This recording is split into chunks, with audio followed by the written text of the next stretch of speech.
Ultraman 80, Ultraman 80, he came to us for the star. 君は誰かを愛しているか、それは生きてることなんだ。君は勇気を持っているか、どんなことにも負けない心。僕の星から来た男が愛と勇気を教えてくれる。ウルトラマン80、ウルトラマン80。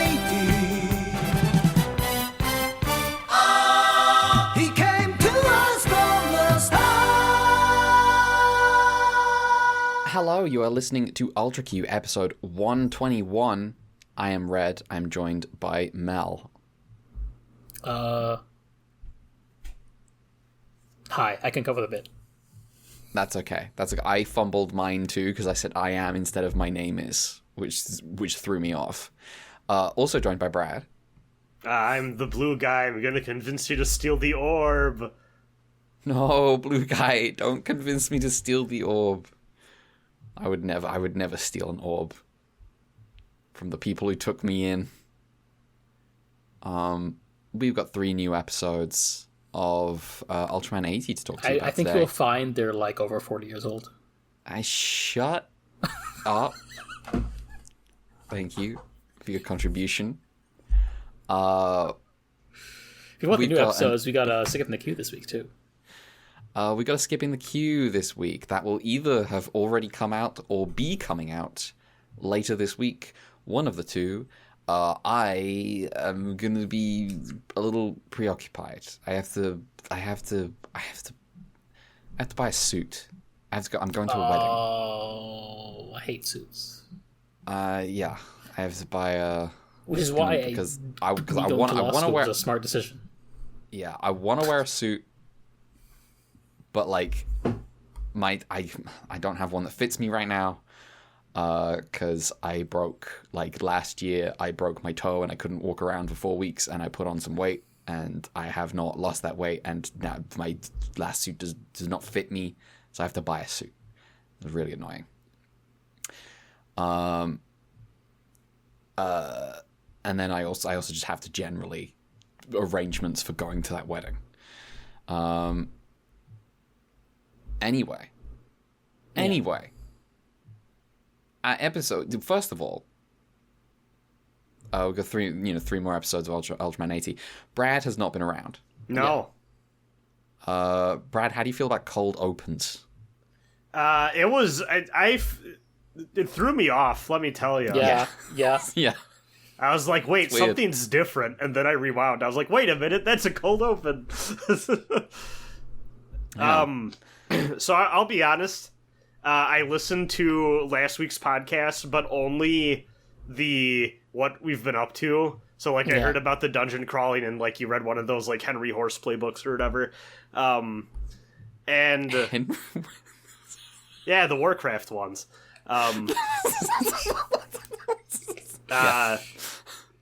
But yeah, so I have not heard... I did not go back between watching the episodes myself and, like, now to go listen to how you 3 felt about them.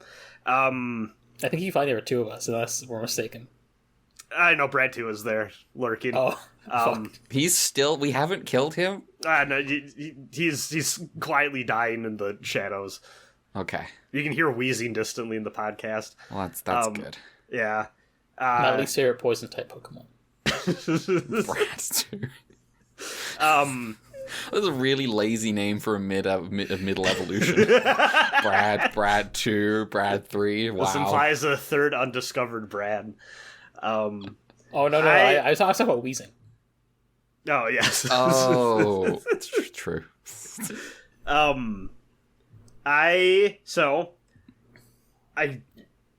what? I don't even remember the first episode.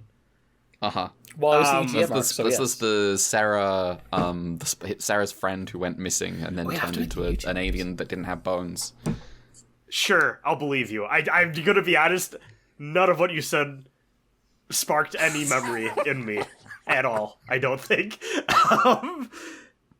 The second one, I thought the plant monster was really cool, but the rest of the episode, maybe not. The third episode's kind of sick. Yeah, it's so good. That was about our opinion. I think. Well, Red defended the first episode, I was like, I'm going to justify the existence of this episode, of this spy episode with Sarah's friend, Sarah's like high school crush, who turned out to be an alien that didn't have bones. However, I am in the minority here. It is what it is. But yeah, that third episode's sick. When Ito is like, we're gonna charge barrack ship. It was like, I was like, well, this is a shot that's just, I'm just like, Victory Gundam. Yeah. I mean, also, I'm sure y'all children are back, but not the school. Children are back. Yeah. It's Child of the Week time. We will be getting more boys than girls. Let me tell you. Well, yeah. Well, that's par for the course for that's just how shows. Ultraman go. Yeah. Okay, do we want to talk about episode 33, The Monster Made by the Boy? Yeah. Yeah. Featuring Gazera. At a hospital, a boy cries wolf. Kenichi has some kind of undescribed condition that requires surgery, but this surgery only has a 15% survival rate. The doctors, the nurses, and his parents all keep talking around him, as though they think a child couldn't figure out that something is seriously wrong. To add insult to injury, he even has to put on a brave face when his parents falter to keep them from despair. Fuck that nurse that's like, actually, it's a pretty simple procedure. Yeah. Just lies straight to his... He knows and can't get a seat. After surgery, you'll be able to go take a trip to Paris. Yeah. He wants someone to, like, talk about this issue with, and they're all just, like, refuse to talk to him about it because, he's just a child. We can keep this from him. The arrogance. He's designed a model kaiju, and he's been borrowing bits and pieces from people around the hospital to make it, including a motor thing that turns attacks into stored energy. He brags that even 80 and UGM could never defeat this kaiju. Before his operation, he calls UGM, telling them there's a kaiju at the hospital. He also projects the image of his kaiju onto the trees outside, where a nurse witnesses it and calls UGM as well. Takeshi arrives, finds no kaiju, and learns about the young boy Kenichi, whose major surgery had to be delayed due to the kaiju. Takeshi gets to know Kenichi little by little and suspects the boy of being the one calling UGM. He figures out that he's afraid of his surgery and encourages him by telling him about how scary it is to be in UGM. Even 80 has to be afraid when he fights kaiju. We all need courage, Kenichi. Kenichi determines to go through with the operation, but a weird will-o'-the-wisp, the soul of a dead kaiju searching for a new host, settles in Kenichi's model kaiju, Gazera, and the model comes alive. When Kenichi calls UGM, Takeshi puts his faith in the boy that this time he's telling the truth and arrives to deal with the threat. But every hit it takes, Gazera grows larger and larger until eventually Takeshi has to turn into 80 to fight it. But he still gets owned. That's when Kenichi remembers that the absorption unit is loose. It falls out easily. He tells 80 and 80 knocks the unit out of the kaiju. Now it's just any old kaiju and 80 defeats it, no problem. Later, Kenichi's surgery goes well. He's going to be fine. Apparently, under anesthetic, he kept saying things like, Yamato, 80, I'm facing it too. The end. I really like this episode. It was a good one. It's really It's good. I'm so happy they brought the like negative emotion thing back more, because I feel like that kind of fell by the wayside. Yeah. Well, yeah, because it tried to make it like a default Ultraman show. Mm-hmm. And now that we have a Child of the Week back, we get a little bit of the old Yamato, Takeshi, back. Which is fun. It's like not the same, but like he's still getting like he's a bit goofier, and like friendlier in a way that Yeah. he wasn't in the UGM arc, where he was just kind of hero man. Yeah.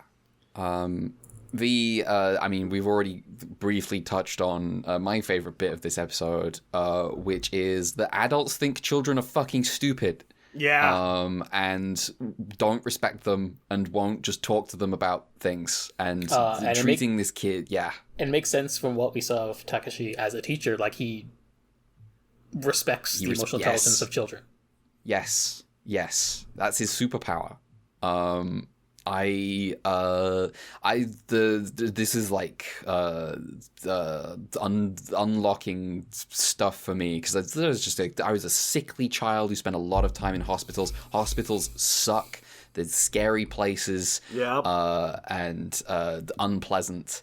And these days I can just handle it, because I was just in hospital all the time as a small child, but it was grim. It was grim. And just him just being like, I just want to be able to get anyone to like be honest with me, and everyone's talking around him about him. Yeah, even his parents, who presumably would be the people who you should trust the most, kind of thing. Exactly. I think it's a really like, it's a very real thing, and it's like very effectively. I think the one time it kind of steps over the line for me is when he overhears the conversation outside his room, where the family are talking about a relative of theirs that died in their surgery, and I'm like, this is a bit much for me. I'm like, this is like I didn't need you to spell this out, really.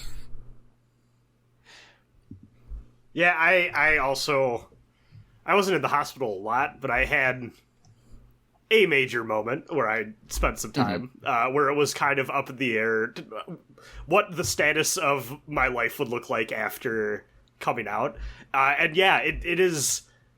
There is a particular age where adults just think they can say whatever the fuck in the other room, and you're not going to hear that shit. And it's infuriating. And this does just capture that, like, perfectly. I really felt for this kid. I think that of all of the episodes we've had, because this is well within a legacy of different Ultraman shows having the what if the kid made the kaiju using his or her imagination. And I think that this is maybe this is the most I felt for the plight of the actual child in one of these I think we've ever had. Because like the reason he's crying wolf is because he's like, my surgery, I can put off the surgery. Yeah, I can get out of it for a day. Yeah. Which is just such a real thing where it's like, this is like, he obviously can't keep this up forever, but he doesn't process that. Yeah. I'm a big fan of this child. this child plot. Yeah. Also the stuff with Takeshi immediately sees it, where he's like, oh man, this kid's the one taking care of his parents. Yeah. It's like Mel was saying, it's Takeshi getting the respect for kids back. It's just nice because a nice emotional range of Takeshi too. It's like, oh yeah, we like this guy. I do have a question. What the fuck is the Saxium Ray? Because that is what my subs described the Suckium Bean as. Whatever, man. In this episode. The kid is... Maybe it's the kid's getting it wrong. Because he's like, it's when 80 fires his Saxium Ray. And I'm like, what the fuck is that? He's small child. Shut up. Who made this episode? This episode was made by... director Noriaki Yuasa, and then written by Bunpei Ai. I think this is their best work for a fucking while. Yeah. This is them on their A game. So my summary kind of told that in out of order of the episode. I kind of just started with what the like reveal is. But this episode's like Takeshi shows up and there's this mystery about a disappearing kaiju. And I think it's a well-paced mystery because it becomes very clear that, well, this boy is responsible, but I don't know how. You don't necessarily know how. And then... And we also have the Will-O-Wisp at the start of the episode. Yeah, you have the Will-O-the-Wisp at the start of the episode that introduces, like, could it be this strange thing? And the reveal of the how and then also the why, I think is... very well paced through the episode, and then the Will-O-the-Wisp being like, just as you've kind of forgotten about it, it comes right back into the plot and goes, aha, I was here. Do you remember why I was here? I'll tell you why I was here. I'm taking over the kaiju. I think it's very very well written episode. Yeah. I got a kick out of the Will-O-Wisp thing because I grew up in the vicinity. It wasn't immediately close, but I grew up in the relative region of the Paulding Light, which is a famous ghost light sighting in up in the northern woods. That like it's since been like proven scientifically. It's just like how the trees reflect highway lights. Yeah, but if you and your buddies want a good scare, you can go out real late at night and see some spooky shit off in the distance. It rules. There you go. There you go. Mel, special effects stuff. Special effects director is Kazuo Sagawa. Gezera, the suit actor is Tsunasaburo Terajima. While the kaiju, as usual, was technically designed once again by Shu Yamagichi. He actually got advice for design of this kaiju because he was like, I want to design a kaiju designed by a child. So he asked cinematographer Shinichi Oka, who his 6-year-old son made a kaiju out of clay and was like, hey, do this. And that's what Yamagichi did. That's a good idea. And, you know, I think they do a good job of like, oh yeah, this is kaiju child made, if you look at the design. Absolutely. Captures it very well. Also, down to like, when a child is like, he's invincible and he does this power and he can do anything. Yes. and he can completely beat Ultraman and the attack team. Yeah. He's actually if 80 shoots a beam at him, he can actually absorb it and then shoot it back twice as powerful. Yeah. As a reward, Oka's-san got electric scooter for his contribution. Cool. Also, I don't know if any of you noticed, but the head doctor or lead surgeon is played by Shoji Akiyama, who we may recognize as the captain from Ultra 7. Kiriyama. Oh, right, yeah. And also... Not the first guy I'm recognizing from Ultra 7, but yeah. No. Not the first captain recognizing either, but... True. Also, some sad news. Sad news? This seems to be the last episode Bunpei I would work on Ultraman. Damn! Oh. Well, you know what? Going out on a banger. It seems he was focusing on more like adult-oriented dramas, and also he was increasingly frustrated with how TBS staff didn't understand his scripts. So he just left. Depending on which episode... I'm either on the side of Bunpei or TBS in that situation. That's a real value neutral statement from Bunpei there. I'm gonna be real, man. I am the beholder. Truly. But yeah, you know what? Bunpei goes out on a good one, which means he kind of, given his record has been kind of 50-50, now it's kind of 51-49. Yeah. Nice one. I think he brought something unique to the table that I appreciate, at least compared to a lot of these guys who, like, I feel like I could maybe identify a Bunpei episode before looking at who made it. I can't say that for a lot of the you other said this was a Bunpei episode, and I was like, that makes sense. Yeah. I definitely more of the, you know, because the normal guys are missing as well. So like, I'll take a Bunpei. Yeah. Do we have anything more to say about this episode? This might be my favorite episode of the show so far. Like, actually, it's really good. We've had some good... We had 2 good episodes in a row, and it's not even teacher season, so that's nice. Yeah. They're finding it again. They're Fingers Knock on crossed. Maybe the rest of the show will be an enjoyable ride. Like, it's interesting because there is part of me that I feel like if I had learned that they were going to do kind of a format change to a Child of the Week thing again, I would have rolled my eyes and go, oh, here we fucking go. Of course they are. But when this show was already, like, the teacher-student relationship one... Yeah. And it's more about rediscovering that energy rather than just recreating what the previous shows were doing. Yeah. It feels a lot better. It feels a lot better. Yeah, I was a bit worried about like, we're doing Taro stuff again, but like the execution is like Takeshi gets to actually be the character he was originally again, at least in a limited way. So that's nice. Wow. We can move on to episode 34. Yeah. Which is called "I Caught a Weird Fish," featuring Anguirus. A young boy called Osamu has brought an expensive rod out to Tokyo Bay to fish up a fish bigger than his friend did last week.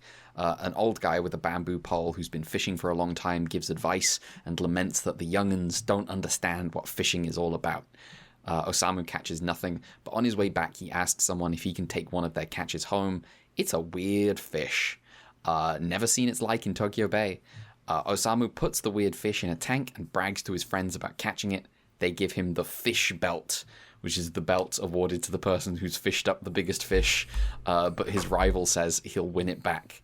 All according to plan, except when his friends ask Osamu where he caught his fish, and he can't say anything. In the dead of night, the fish grows too big for its tank, and at UGM, they pick up strange readings. Meanwhile, Osamu feels bad for lying. Takeshi finds Osamu out at night, and I'm gonna be honest, I'm not sure what he's doing. Is he trying to return to the sea? I don't know, because he doesn't do that. Anyway, the next day, the old man finds Osamu's friends fishing and complaining about Osamu, but wait, they've got a bite, and it's a big one. It's the weird fish's mother. This is Anguirus, and it's huge. UGM launched to deal with the kaiju. Meanwhile, one of them traces readings back to Osamu's house, where they find the weird fish. While the weird fish is being brought over, Takeshi has to turn into 80 and fend off Anguirus. He's kind of getting owned, but the weird fish arrives. It is returned to the sea, and parent and child reunite. Anguirus splashes 80, laughs, and then swims away. Later, the old guy watches all the kids as they fish, and he says, this is how it should be. Fishing shouldn't be a competition. The end. And yet they have fishing competitions in real life. They do have fishing competitions in real life, that is true. Let me tell you, I won one of those when I was like 5. What? Okay. Yeah, listen, I come from... My mother has a type, and it's fisherman. All throughout my life, we've been a fishing family. And an active part of my childhood was attending children's fishery competitions. Okay, I see.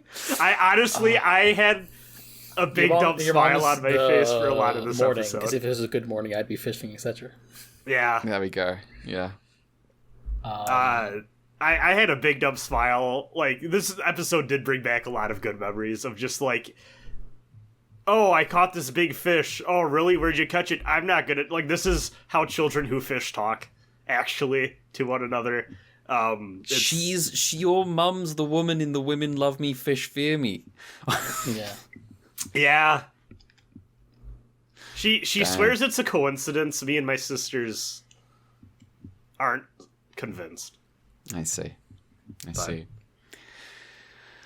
You could say she's a catch. I keep trying to get my stepdad to take me out fishing one of these days because I think it'd be like a fun bonding thing. Because like I always enjoy being out there the few times I've gone with him, and like I truly think that is his.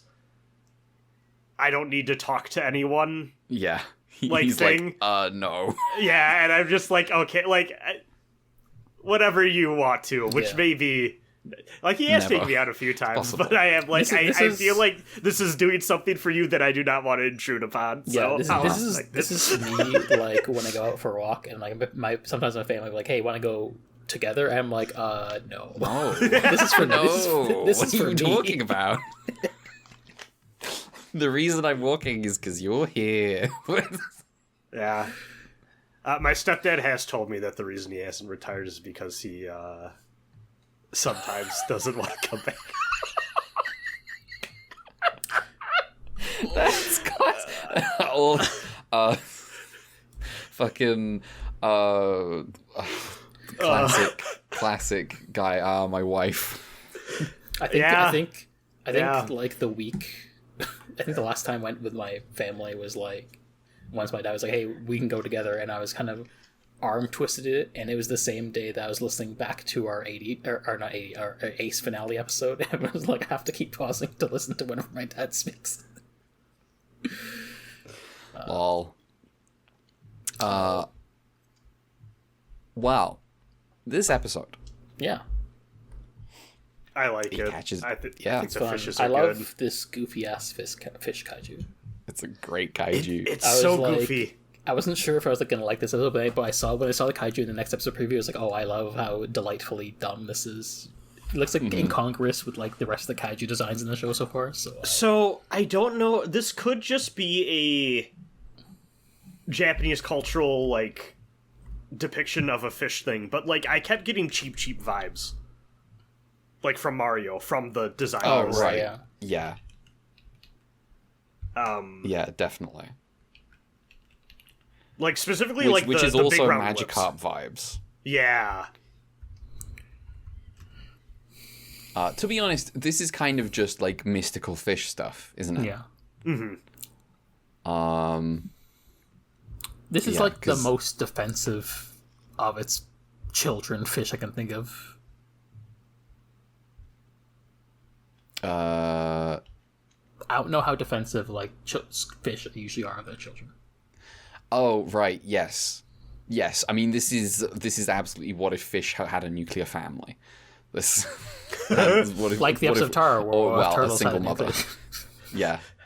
We can have sympathy for animal familial relations, so long as they mirror the specific Yeah. familial relations that we want to promote. Now, I want to say maybe it's different than clownfish, but I also don't know if that's. I only think that because of Finding Nemo, or if that's actually a I scientific think, fact. I think the thing about Finding Nemo is it starts with the mother who's like wants to eat all of the babies, and Marlin is like, "Are you fucking crazy? There are thousands of these things."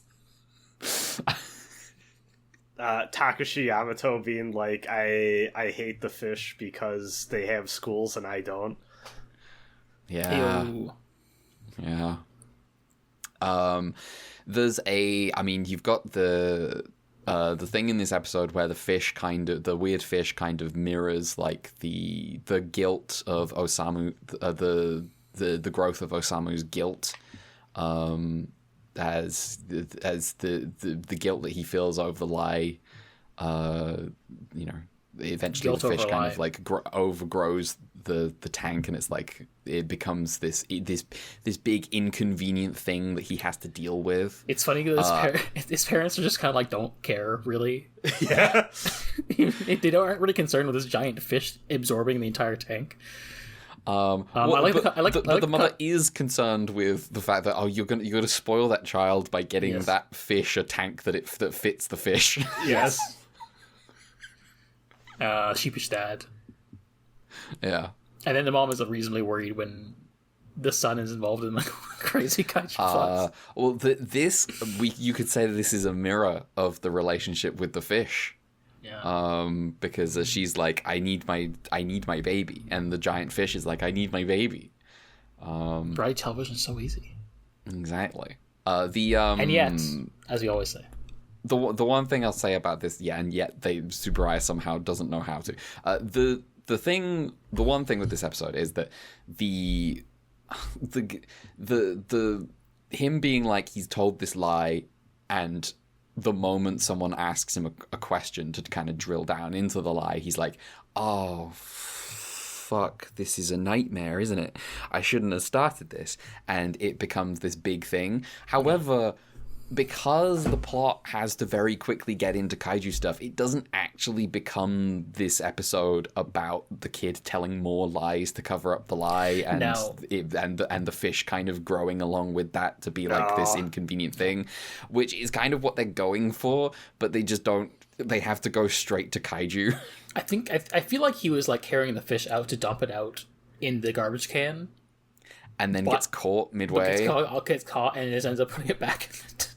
Which does feel like a very kid thing that I'm doing. This is true. I have to take out the garbage like 100 meters from my house after midnight. In the dead of night, while everyone else is asleep. Yeah, and while you're finding readings, strange readings from this box right here.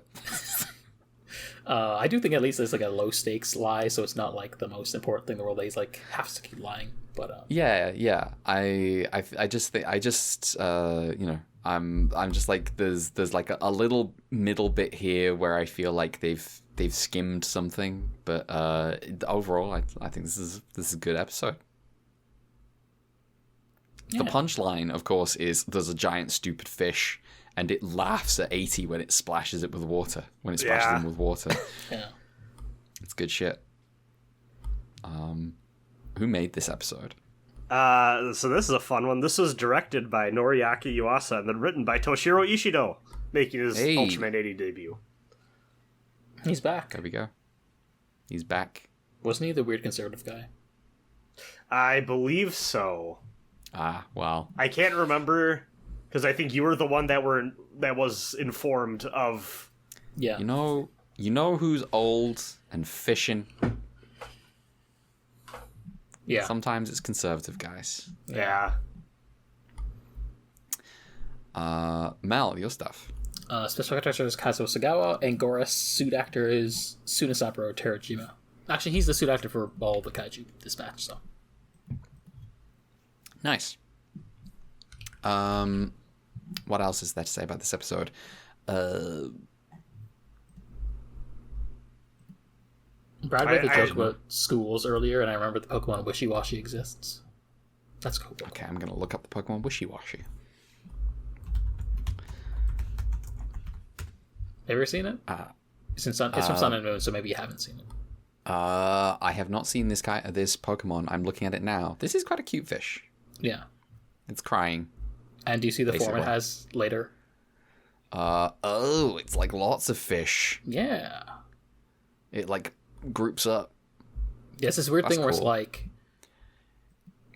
its ability is like basically it gives it like a evolved form kind of, where it's like only above level 20 it turns into a big stronger Pokemon that's made up of lots of fish, but like when it gets back to low HP it returns to its peeing and pooping mode. Yeah. As established, I know basically nothing about Pokemon. You're in the journey right now. Well, you were at least partially. I was. I'm a little bit out at the minute because I'm doing other games. Well, that's fair. I'm playing Etrian Odyssey and Ace Attorney, and I started Trails, and I'm also like, I'm going to play some horror games this month. So, bit out. Anyway. Do we want to talk about episode 35? Not really, but we can. Ooh, not really. This is also probably my least favorite this week. Okay. I'm like, this is a pretty fun, like, this is probably a better like Tiamat module than Wizards of the Coast have made in the last 15 years. Episode 35 is called The 99-Year Dragon God Festival, featuring Fire Dragon. Takeshi and a UGM member who shall remain nameless take some time off to go to a village festival that's held just once every 99 years. It's the Dragon God Festival. The story goes that a 3-headed dragon was defeated and decapitated by ancestors of this village. From the necks came the dragon gems, one of which is held here at the temple. The gem will cloud over if left alone for 100 years, so every 99 years the gem is polished, and that's how the festival came to be. As for the 3 dragon heads, they were separated so they could never reunite. That is the lore. The episode, Takeshi meets a boy called Mitsuo, who was adopted by the family at the temple years ago, and he has been raised to be their heir. This festival, he will be the one to polish the dragon gem, but something seems strange with him lately. He seems to be bearing some kind of weight that nobody else can see. That's because he's one of the dragon heads. The other 2 heads are here at the festival as performers. It will be Mitsuo's job to steal the gem, and then the 3 will use its power to reunite into the 3-headed dragon. Mitsuo is having a little bit of trouble with this, because he actually kind of likes being human, doesn't want to betray the trust of the people who took him in and treated him well. The other 2 heads kill a man, and Mitsuo stops them from killing a child. Takeshi psychically communicates with Mitsuo, and when Mitsuo denies killing that man, Takeshi projects that he doesn't think Mitsuo is a bad child, but he's not a normal child either, is he? And Mitsuo is like, yeah, probably, and tells him that everyone should run away because something awful is going to happen. Mitsuo continues to struggle to do what he feels he must, and he runs away. He is found by Takeshi, who then gets knocked out by one of the other heads. Mitsuo apologizes and heads to the festival to do his job. He polishes the gem, apologizes to everyone, and then grabs the gem and runs.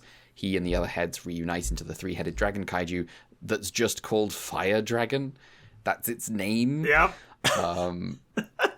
Lazy. Takeshi wakes up, has some real problems transforming, and then has some real problems getting the job done with Fire Dragon.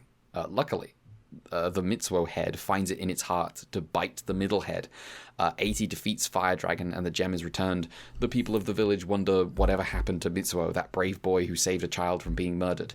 Mitsuo is alive and well, a human boy again, and Takeshi watches him as he heads off to find a new place to call home. The end. You two, this is your least favorite episode this week. Yeah, I was just kind of tapped out. Yeah, Just didn't pay attention. I didn't find this particularly compelling. I kind of like the idea of, like, oh, we have our own Kinky Dora, but one of the heads hates the other ones. That's a fun twist, but, like, otherwise... Mm-hmm. You know, it's an episode. That's my view. You two are going to have to carry the criticisms on this episode, because I mostly just liked it. Well, I just was bored. I just wasn't that interested. Yeah, I don't really have much to say beyond that. I don't have anything. I don't against this episode so much. I'm just like, well, I watched it. I can kind of appreciate the, like, mythological, like, parallels they're doing with, like, some of this stuff, but also at the same time, I didn't find the, like, actual quandary here all that, like, interesting, and I just kind of, like Mel said, kind of found myself tapped out. I thought the red and blue guys are a little bland. They could have been more. They could have. They were definitely the weakest part of this episode. They're just myself. Like, yeah, stupid. They're just kind of generally just, oh yeah, we're bad guys. We're evil. We're gonna kill people. We're gonna take back what's ours. And Mitsuo's like, no, why will I like being a human boy? I don't know why he turned out to be a boy, and the others are like big burly men. Who knows? There's a lot of society. I just kind of liked the whole Mitsuo deal. I do feel like it's kind of a little bit all over the place though in this episode. Like I would definitely say my favorite episode is the hospital episode this week, but this one is like I find compelling in like general terms. But it's like he's like there's like so many little bits in here. I don't know. I do kind of just I just like the sort of fantastical of these three people are like they are the three separated heads of the dragon. How did those heads turn into people? Don't ask questions. It's like myth. I think it's kind of cool. I think I it's like almost think. Apologies for cutting you off if you had a point to no, finish. go for it. Okay, I was meandering. brain was thinking. I almost feel like I would. I don't know if I was making this episode, if I would have made Mitsuo like a younger. Like I feel like they're working in that space where they want to do another one of those like, oh, like supernatural force that wants to be human and is like, you know, wants to blend in and be part of the human world, but then also we now also have the weekly child quota that needs to be met. And I almost wonder if maybe for me personally those things are rubbing up against each other in this episode, where I almost wonder if Mitsuo got to be played by like maybe like an older actor that felt like had more history and personal attachment to like everything going on. Yeah, like that's a thing I think I would have made me mentioned, care like, more. joked about last time, where it's like Child of the Week is nice as like a quote unquote return to form, but it'd probably still be more impactful if it was like these are kids we knew and had like character arcs. Like if it, like I don't think Professor would be secretly 1/3 of a dragon, but No, that would be awesome. that would be fun. Oh man, the professor having to negotiate with these two, the two evil performer guys. Professor having to put up with this mumbo jumbo about polishing a dragon gem, and he's like, "This is scientifically nonsense." Which of the classmates has to deal with having the surgery? Oh, you mean the hospital? Okay. Yeah. I was like, that was a crazy question, Mal.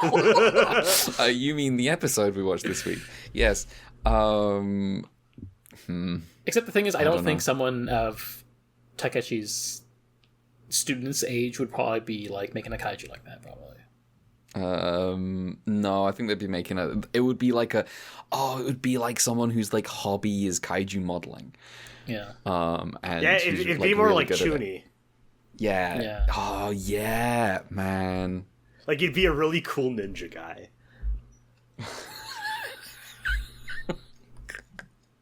Yeah.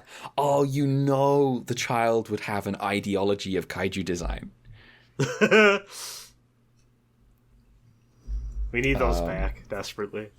Yeah, we don't have But I ideology love when these they're days. just fucking lies. You know, looking at the Fire Dragon's design, I actually do like how disparate looking the three heads look. I feel like a lot of times when you have three-headed dragon as a design, the expectation is for them to be uniform. And all three of these actually look Yeah. pretty dissimilar, which I enjoy a lot. That was the thing I did think was neat, at least. Yeah. I like the blue dragon being like just essentially just being like another arm to punch with. I don't know. I'm basically just all right with this episode. It happens. It happens. I'd still Who say made we're it? still in a Oh, go. period of... We're in an upswing. Yeah, like we're in a... Hit rate's higher than I expected compared to before, so, you know? Still Who optimistic. made this episode? This was directed by Isamu Aitsuki and then written by Bunzo Wakatsuki. And now that I'm looking at it, I don't know if we've had this guy before, and maybe I fucked up and didn't do my job. God Let me look this damn. guy up real quick. Special effects director is Koichi Takano. Very nice.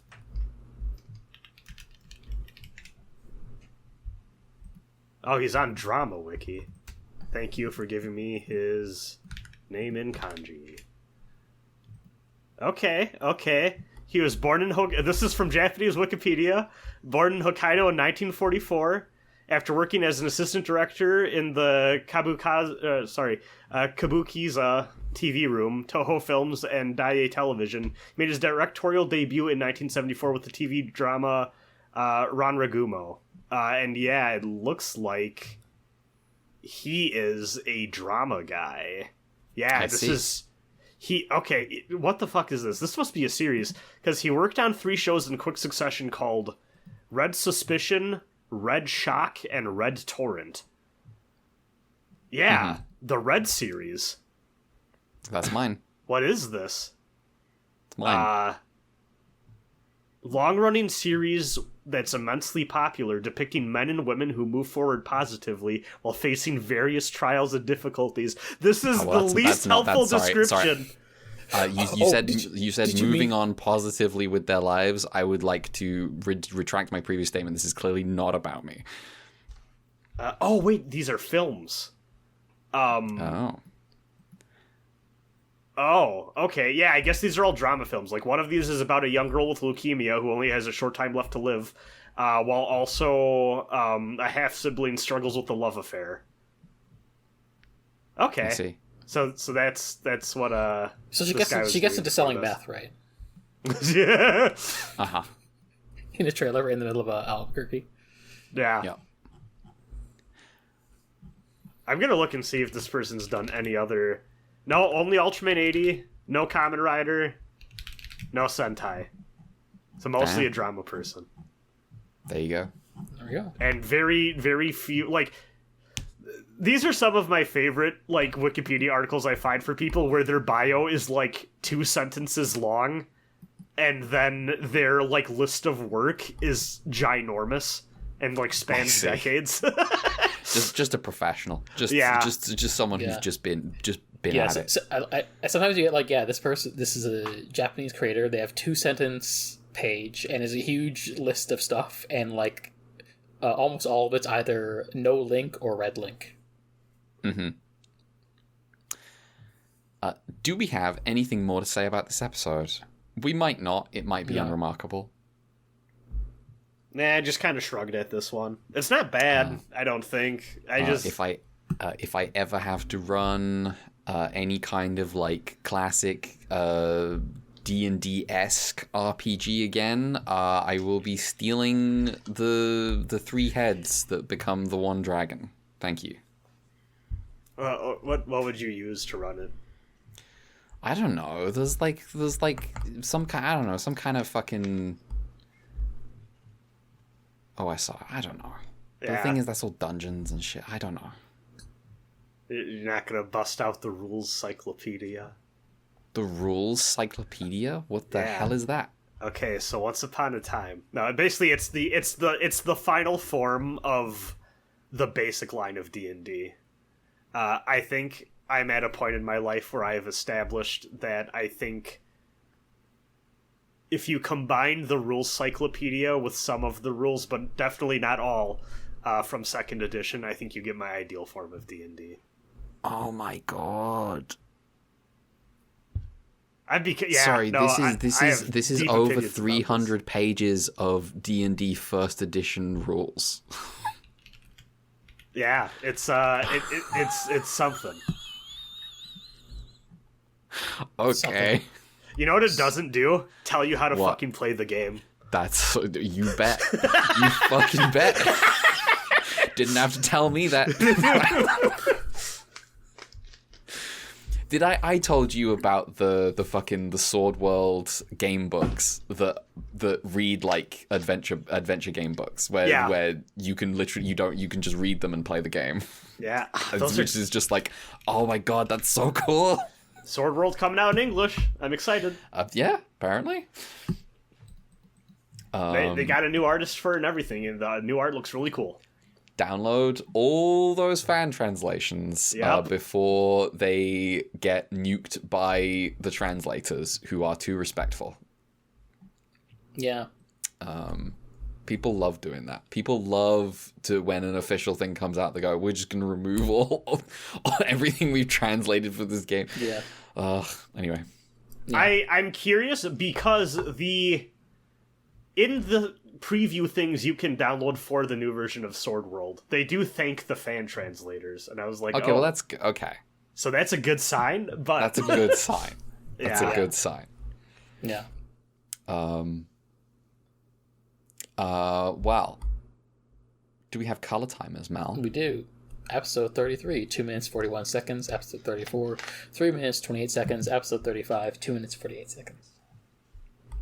Thank you very much. That is us on Ultraman for the week.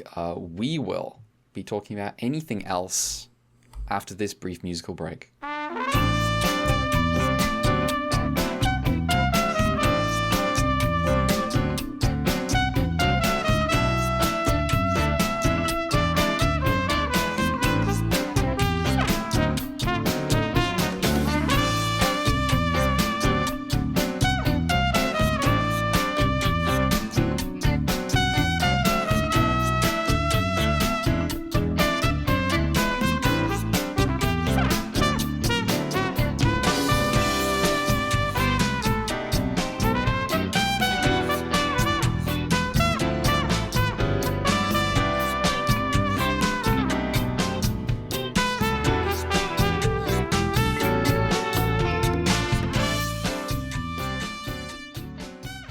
Welcome back. Before anyone else says anything, I finished Stone Ocean. What are your thoughts on Stone Ocean? By volume, specifically, mid. Yeah. Truly, by Yeah. volume. However, Poochie is simply kind of go-to. It's really good.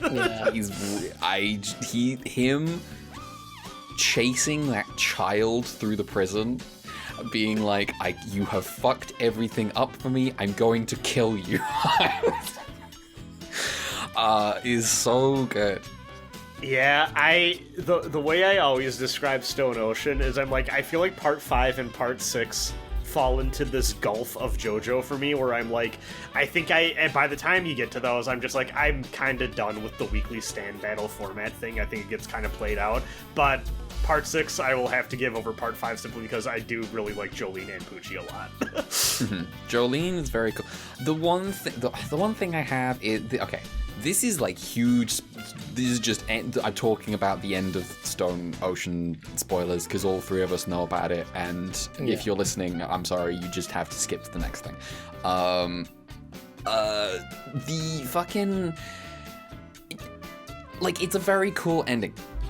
I do feel a little bit like I think Jolene should be more involved in this ending. Like I know you want to do this subversive thing with the whole thing, and it's cool. It is cool. I do like it. But also, I do feel like you've kind of just executed all of your cast in like one fell swoop, and it's like. Yeah, I did feel like I had mixed feelings about the ending. It was like, well, there was hype, but also like something felt deflating about it. Yeah.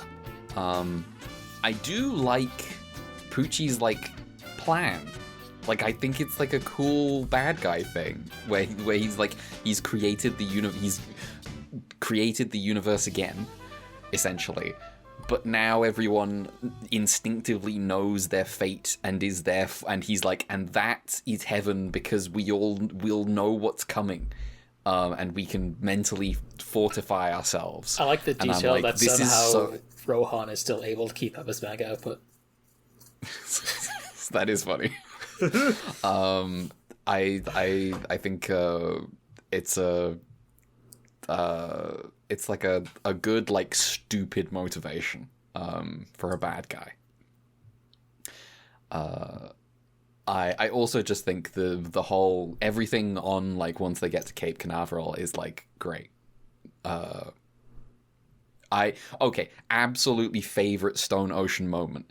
Anasui going off talking to Jotaro about how his soul has been saved by Jolene and it's important for him spiritually that he gets his blessing to marry Jolene from Jotaro, and Jotaro looking at him and going, Jesse, what the fuck are you talking about?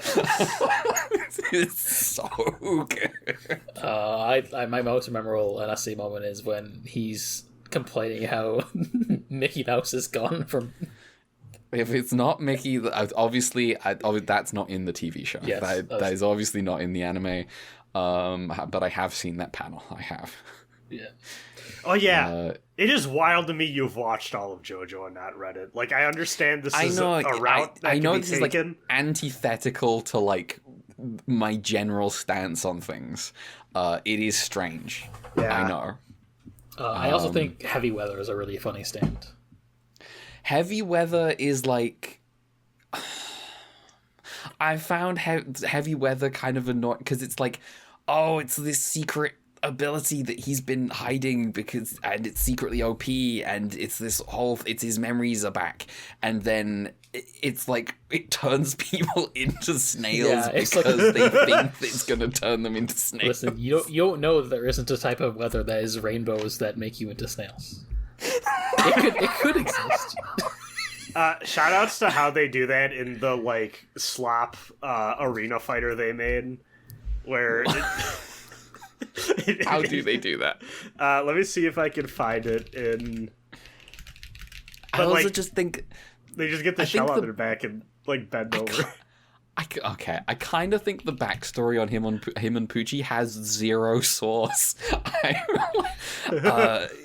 It's I don't know. It's like, oh, their epic rivalry, and then it's revealed, and I'm like, that was kind of shit. I always found that one confusing because it was like the backstory is like Poochie sicks the KKK on Weather Report because he's like, but by accident, he's like I want to break up he hires a private investigator, what he thinks is a private investigator, to break up his secret sibling from his his sibling. Yeah. And then it turns out that this private eye is involved with the KKK. But that means he took a job from Poochie, and I'm like, now hang on. I'm confused. Yeah. I'm confused, especially because like Poochie is like more visibly dark skinned. Yes, because it's like oh, we're doing one drop rule racism against Weather Report. However, I am cool with just taking a job from Poochie. I'm like, are you? I don't think that's true. Yeah, I always found it like ridiculous. Yes. I'm ultimately like, it's kind of a letdown. But I basically think anytime Jolene and Poochie are facing off, I'm like, this one's got it. Yeah. I think the ending of part 5, like I really do not like the final battle of part 5. It's such a comeback from that. Yeah, I think the bits of part 5 that I like are not necessarily like the final fight with the boss, right? Yeah. But yeah, I think Poochie great. I think the Emporio killing Poochie with Weather Report's stands is really cool. That part's cool. And I think there are clearly a lot of people who have been discussing JoJo Stone Ocean for years who are not familiar with the difference in reincarnation between Hinduism and Buddhism. Because there are people who are like, oh, it's such a bleak ending where like I've seen people talk about, oh, it's a sad ending where Emporio's hanging out with doppelgangers of his friends, and I'm like, no, those are his friends. They have different names, but they're still his friends. They've reincarnated. Come on, you can't be this stupid. But yeah, there is also a part. There is a part of me that is weak. There's a part of my brain that is trying to suppress this weak part of me, but there is a weak part of me that is going, but what does this mean for like Josuke in Mario? What does this mean for him? I feel like there's a plot hole. Why didn't Giorno show up in Florida? Why didn't Giorno show up in Florida? He's too busy being a gang star. Yeah. Damn, the Wilson one was fun. I know you talked about JoJo. I appreciate how quick into JoJo lands Jodio and friends are just like, nah, we deal cocaine and we kill people. Yeah. It's so good. I'm enjoying where Iraq. things are going with the JoJo lands. It's like, I feel like I don't entirely know the cast name to memory, but I do enjoy like what they're up to.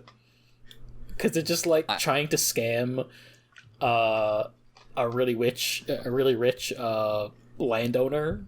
And it's like, he also has, like, the sleaziest and most violent private eyes under him who are also ready to betray him, and it's fun. I am now looking at this image of the snail move in All-Star Battle. This is very good. Yeah. Stone Ocean, mixed, but, like, basically everything from that, like, the moment they get to Cape Canaveral through to the finale, I'm like, hell yeah, let's go. Good shit.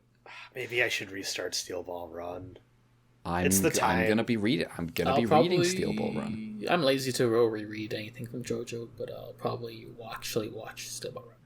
I have attempted to read Steel Ball Run like 2 or 3 times, and I never stick to it. And now that the anime's out, I'm like, I just need to sit down and go through it. Well, I'm giving myself a deadline. I have a deadline. Ooh, what's your deadline? It's like a 4-month deadline, but it's a deadline. Oh, to read all of it? Damn. Yeah. I might follow you on that journey, just to be like, fuck it. It's kind of crazy that because they switched to monthly, that Steel Ball Run just ran for like 10 years. Yeah. Yeah, I mean, I think Joe Jolien ran. Joe Jolien also ran like basically 10 years. Yeah. The entire time, like, when I first heard about, when did I first, like, when I got into JoJo, Joe Jolien was going. Yeah, same here. I'm pretty sure, like, the anime started after Jolien started. Uh-huh. Yeah. No, I remember this too, because when that Arena Fighter first came out on PS3, the main JoJo from Part 8, whose name I'm already forgetting. It's also Josuke. Yes, that's right. Was in there as like, oh yeah, you even got the Part 8 guy in here too, and like his moveset was barely defined yet. Yeah. So like, it is doesn't really do much. I think it's because the new All-Star Battle came out after JoJo ended. It is a shame it has less, doesn't have a lot of JoJo characters, but they did end up adding the final bosses DLC, so that's cool. I do have 2 more things to talk about. Oh. Briefly. I've been like a baby with like scares and gore for a very long time. Wow, me that too. has like decreased a little bit, but like not loads. And so I'm like, I'm going on a horror training up. And I say this to myself every year, and then I don't do it. This year I'm doing it. So like, I watched. This is more gore than scares. I watched like Dawn of the Dead and Re-Animator. Dawn of the Dead, it's pretty good. Re-Animator's really good. Never seen that one. I mostly know Re-Animator. because I know it's the special effects guy I think also worked on whatever that Robot Jocks or whatever that one. The writer? I can't remember who it is, but yes, there's a connection to Robot Jocks. The Re-Animator rules. It is obviously so. Re-Animator is a Lovecraft story. It is like infamously, like he's like it's like one of his obviously worst ones. It's like this very pulpy, stupid shit. And then the movie Re-Animator is this very affectionate, campy, dumb, funny movie. Like, I would not describe the movie as having jokes, but it's really funny. There's this whole scene of them in a basement trying to kill a reanimated cat, and just wrecking the basement while cat sounds are edited in, and there's like no cat visible on screen, and it's really good. It is a very stupid movie. Like kind of is like very deliberately like shocking. I liked it a lot. I liked it. Dawn of the Dead is also, It's like a very famous movie. I watched Night of the Living Dead last year, and I was like, "This is good." I can see why people got into zombies so quick. Yeah. Are you gonna watch the 2004 Zack Snyder remake? I'm good. I'm good. Do you mean the Zack Snyder James Gunn remake? Yeah. It takes place in Wisconsin. Oh, does it? Oh, yeah. Okay. Let me tell you, you couldn't tell looking at the movie because they sure didn't shoot that shit there. Oh, I see. That's funny. It's not scary, but Versus is fun. If you want to know the zombie thing. Oh, that's a zombie. Okay, cool. The fucking Dawn of the Dead. The bits of Dawn of the Dead I like is that so much of it is about just like. It's so concentrated on little practical realities of surviving, and then it's always about it's people make jokes about like, oh, the horror protagonist got caught on something, but I think it's good in like these like George Romero zombie movies where characters have like a plan. And, like, they're thwarted by these, like, little elements that you can't control. Because, like ultimately, it's there's this fantasy here of, like, we can control our situation. And no, you can't. Not really. I think the third act's kind of weak. When the biker gang shows up, I'm like, I don't care. But yeah, it's pretty good. And then Re-Animator's just, I need an evil boyfriend. Herbert West is that movie's got evil yaoi. It's good. Yeah. I'm just gonna finish off this trilogy. I'm gonna watch Day of the Dead. You're not gonna go on to the other ones. I mean, I might. I don't know. We'll see. I would call them fun slop. I have not seen them since like high school, probably. But okay. And then I'm gonna play. I want to finish Ace Attorney so I can move on. There's a DS There's a DS psychological horror adventure game called Teresia, which might not be very good, but I do want to play it. And I've got some other stuff. And then I mentioned I was going to read Sui no Sora. I'm going to do that. Yeah, I told you what you got to do. Yeah, I'm going to do it. That's me. Ultra Q on Trina's Denpa era. Yeah. You got that one. Lane. That one image was so compelling. It's like immediately. Who's gone next? Brad can go. I have a fair. Bit. What you been up to? Making people upset at fighting games. You've been making people upset? Yeah. Okay. So, Roundhouse happened. Regional Midwestern tournament. So. For people who listen to this who are not into fighting games, which I'm assuming is going to be the majority, I talk about Combo Breaker and Frosty Faustines the last few years. Frosty Faustines, pretty big regional Midwest tournament. Combo Breaker, I think technically the second biggest fighting game tournament behind EVO in the States. So, like, Combo Breaker's the huge one. That's in May. Frosty Faustines, as the Frost suggests, is like end of January, early February, usually. In the cold, and it's more anime focused than like Combo Breaker, which is more like everything. But I mean, Frosty also has everything, but it's like a smaller crowd. Roundhouse is truly like most people that are coming to it are from Illinois, and you get the few people like me coming down from like Wisconsin, like, you know, other states and stuff driving in, but it's predominantly like a regional tournament, but it is growing every year. Last year was the first time I had gone, and they were like, oh yeah, like we're at a new venue and like there's a lot more people, and sure enough, this was their second year at this venue and it already felt crowded, and they were like, yeah, we had a lot more interest this year. The people that run these things are just like around talking to people half the time when you go to these events, and they were like, oh yeah, like we're really satisfied with the turnout and we're really excited. I'm curious if the venue will be the same next year. There were some electrical issues, let's say, with having so many setups plugged in. We were all playing Tekken Casuals the day before the tournament started, and like an entire line of setups, including the main screen that they had, like projector display, all went completely black, and they had to bring in like an electrician to get it like figured out. But it's cool to see it growing. I did about as well as I did last year. Last time I checked in on fighting game, like, tournament stuff, I told y'all I was frustrated at Combo Breaker because every game I technically won on paper was because someone else did not show up to the tournament. So, of the games I signed up for, I went 1 and 2 in Street Fighter and 1 and 2 in Tekken. The Street Fighter was again because someone DQ'd.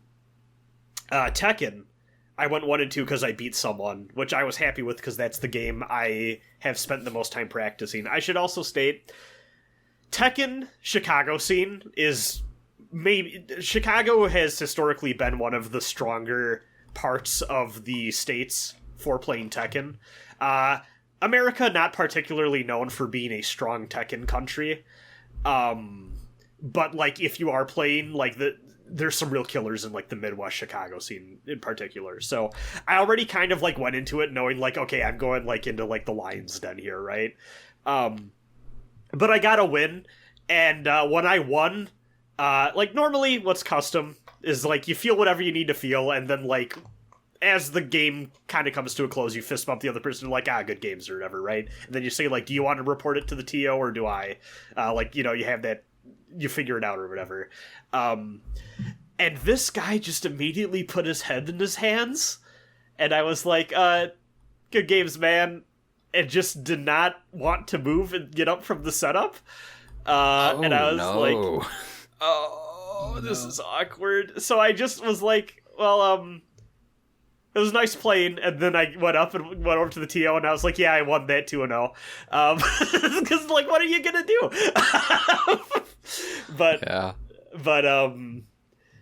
I did get curious, and I did look at that, because, like, on Star GG, you can see someone's, like, overall tournament performance or whatever, and I think they went 0-2 in everything they had signed up for that day, and that was maybe their last hope to get a game in. I went, I feel like an asshole, but that's how it goes sometimes. It's competition. That's yeah, how it goes. And I was like, there's always next year. I hope they, you know, keep coming, see the improvement. But it was, I will say, so that match did stick out to me as one of the more memorable matches I've had, because, so I'll say, first game I played, I was up against a Nina that is maybe one of the best Tekken players I think I've ever fought against, because I truly felt like I was getting Sharingan'd. I was like, this person knows everything I'm doing, like, to a degree that felt uncanny. And I think as soon as the first game ended, and I think 2 out of those rounds were just perfects, I was like, I'm fucked here, but I'm not going to make it easy on him. And the second game did go slightly better. I think I got 1 round, but, like, it was a wash, and I was like, okay, whatever. I paired up against a killer first game. That's how I was going to... I expected this. So then I got sent to losers, and I fought the person I got the 1 win against. And they were also playing Nina, and were, like, was obviously, like, less experienced, and, like, not bad, but, like, you know, I think, confident just being like, okay, I'm already warmed up against this character and what they can do. So, like, I went into it with, like, kind of a positive mindset of, like, okay, like, you know, that was, like, my, you know, getting my feet wet route, like, game or whatever, and, like, this I'm gonna, like, really go to town or whatever. Both sets, I guess I should say, went to the final round. Like, we both had, like, 2 wins on the board, and, like, Tekken is 3 out of 5 rounds to win a game. And then you need to win 2 games to win the full, like, tournament match or whatever. And both of them went all the way to, like, the 5th final round. But in the second game, in that 5th final round, I was up 1 game, And I went, okay, so even though this is technically the 5th round, I still have, like, if I win this, I just win. So I'm like, let me start the round with a really big risk and see if it pays off. And I did, and I could hear him audibly going, like, shit, like kind of, like, being like, shit, like, you know, like, panicking a little bit.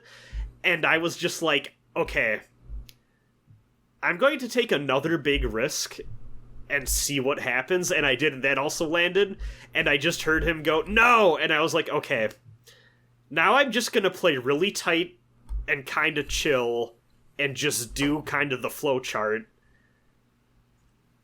and see if that works. And, like, I kind of felt like this is one of the first tournament matches I've played where, like, I kind of had the win from, like, managing my anxiety compared to my opponent, which was interesting. Because this is something I've had my friends talk to me about, which is, like, something that, like, I do think, and I think I've talked about this on here before, I do think that because historically I've played video games on, like, the internet for, like, an audience, I get some of those tournament nerves out naturally more than other people do, where, like, I don't really care about playing and there's, like, a crowd watching behind me. Like, that doesn't get in my head in the same way. And, like, if I make a mistake and other people watch and see it and comment on it, it's like, okay, whatever. And, like, it was just kind of satisfying to be like, I feel like I have been to these things enough that, like, I'm comfortable enough to not crumble when I'm feeling the pressure, and I'm kind of using that to my advantage to take games.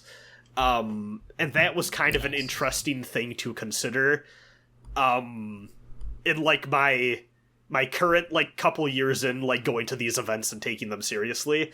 I did feel kind of bad that, like, I didn't really share words with that person after, because I did want to be like, hey, like, you played fine, but, like, clearly did not want to talk to me, so it's like, what are you gonna do? But, you know, I was like, good games, and I'll report it. But, yeah, it was an awkward feeling, Yeah. but, interesting, I'll say. Interesting to my personal experience going to these. But beyond that, Roundhouse is just a good time. I kind of regret not signing up for Marvel 3. I would have gotten my ass kicked, but, like, a lot of good Marvel 3 players, like Chris G, piece of shit, but, like, you know, Eva winning Marvel 3 player was there. Joey D, who, like, usually shows up to Frosties and Combo Breaker, but I didn't see it Roundhouse last year. I believe also from the East Coast also showed up. Just, like, a lot of people, like, in the Marvel 3 scene showed up, and I was out late enough one night to catch some of the top 8, and it was a really good top 8. Had some good matches playing casuals with people. Once again, we did really well at FGC Bar Trivia as a team of 2, me and my buddy Jake, who I roomed with again, but we did not win, which was tragic. 3rd time's the charm next year, I hope. We'll see. But yeah, Roundhouse is a good time. And I'm excited for Frosties in January here. So. Nice. Yeah, beyond that, I've been... So, you might be able to tell from this and skipping the queue, I'm a little congested. I did come back sick from that. I once again tested negative COVID results, and I'm just like, at this point, I'm like, I don't know. I feel like I always test negative for these, and I'm like, surely at some point I've gotten this. I don't know, it's bizarre. But, I've just been kind of laying low, and I'm just like, I don't really feel like doing too much. I haven't really been talking about it just because I don't really have much to say other than it's good and I recommend it. But when I drive down to Chicago, either to meet up with friends or do these, like, tournament things, I have been, like, I don't know why, I've just made it a tradition to listen to, like, memoirs or, like, autobiographies on audiobook. I started with that Herzog one, which I definitely have talked about here. The other one I did after was the David Lynch one that came out a few years back, which is good. I don't really feel like I have too much to say about it. The format is interesting because it is a writer friend of his, I believe, that basically is doing interviews and talking to other people David Lynch has known throughout his life, like exes, family, friends, that sort of thing, and getting their take on their memories of David Lynch and how they feel about David Lynch. And then the following chapter, after she's done and has written her thing up, is David Lynch himself reflecting on that period of his life or those relationships. So it's almost like a conversational back and forth between, like, the reported facts and David Lynch as he remembers it, which I think is kind of a cool way to do that. Like, I haven't really seen something, like, do, like, kind of, like, both like that before. It's, like, both biography and autobiography all in one, which was neat. But I didn't really have too many major takeaways from that, other than just like, yeah, it was cool hearing about that guy and his life and his perspective and how other people have viewed him throughout his experience with them. What I decided to follow that up with was the Friedkin connection. I hope I'm saying his last name right. With good old Bill Friedkin, director of The Exorcist, Cruising, To Live and Die in L.A., famous director. French Connection. And that's been an interesting listen. I actually kind of got a kick out of listening to the early parts of this biography, again, autobiography, while driving down to Chicago, because I did not realize he grew up in Chicago. Interesting guy. He first got his start in film because he was a journalist, and he got his job as a journalist by basically being young and being like, fuck, I need to get a job. Seeing that there was an opening at a local, either like a local station or I think it was even a newspaper before he got into the TV station proper. And he went, okay, I'm going to go down and I'm going to go get a job interview because there's openings at this newspaper.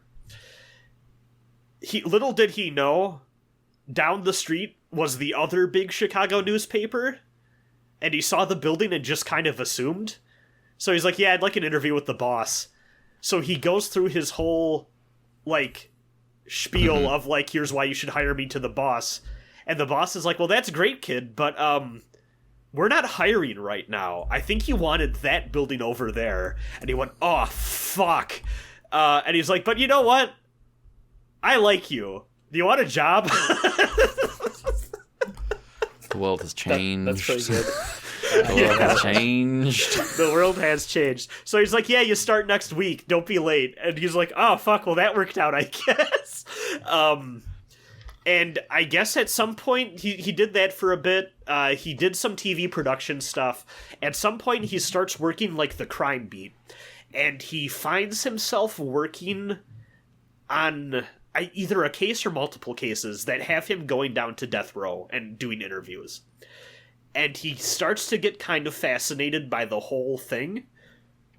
And he's talking to, like, you know, they have, like, priests and stuff, like, on hand or whatever for, like, last rites and all that. And, like Poochie.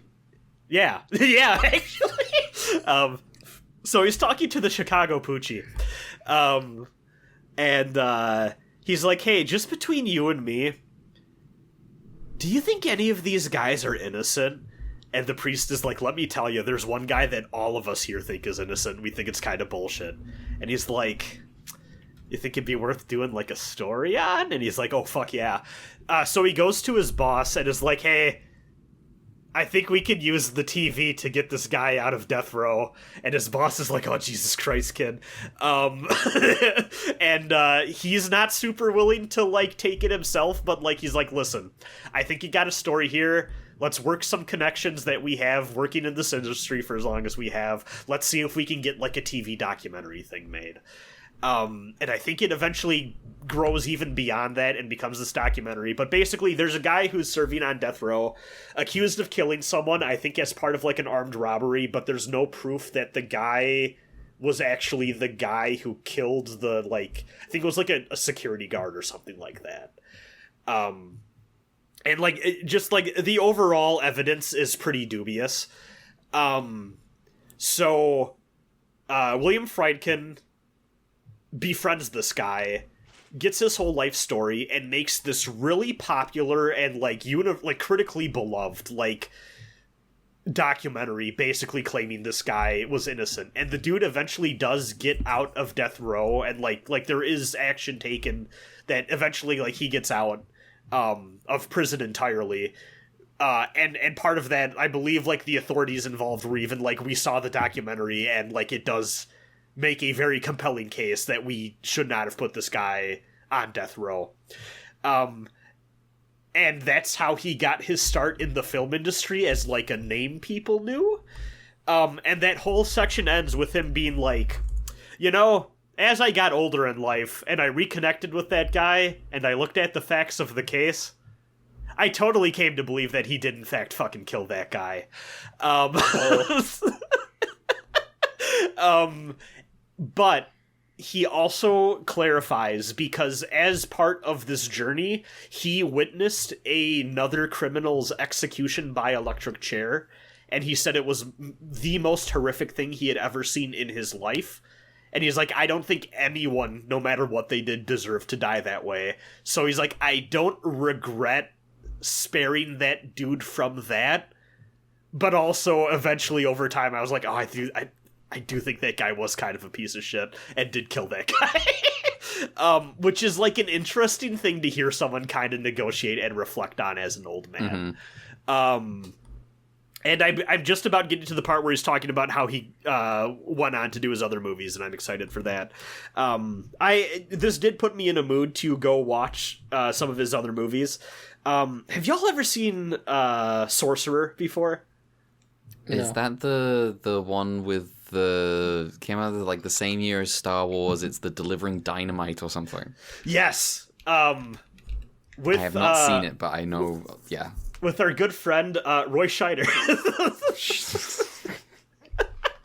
Scheider. I can't believe his name's not Schneider. Yeah. So I have always known of this movie as this movie secretly is a masterpiece, but nobody's heard about it and nobody saw it because it's named fucking Sorcerer. And everyone expected it to be like a follow-up in style to like The Exorcist, and it's not anything like that.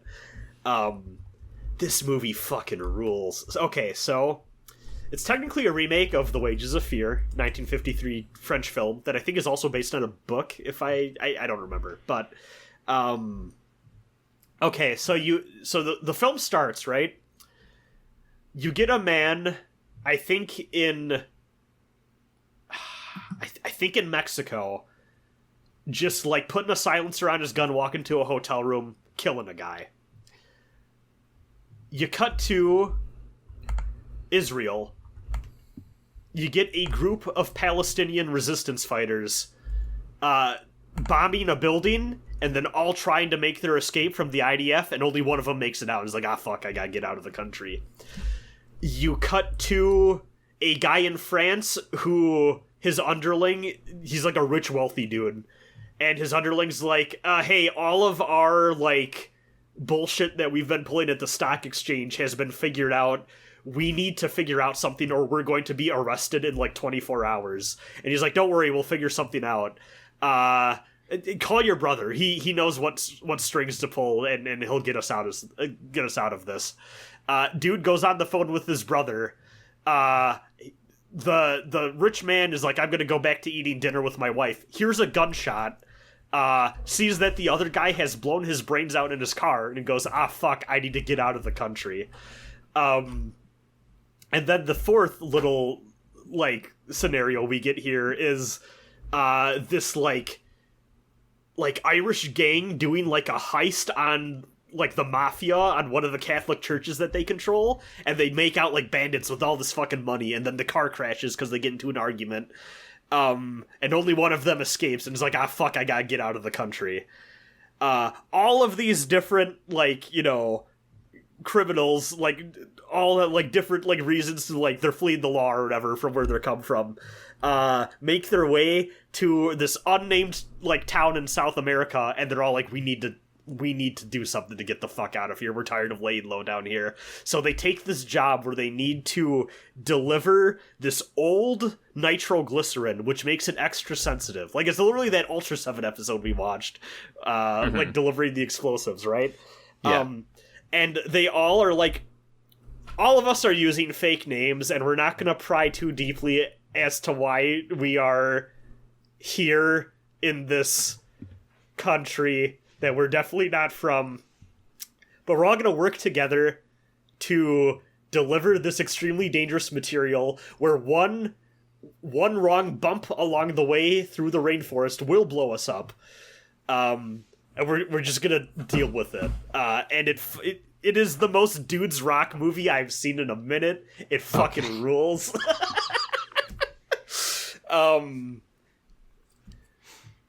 It's great. Like, you really come to care about these people, and like the weird, odd friendship they forge with each other just through being in the thick of the rain and the bullshit, and like the trust that they need to like build up in one another.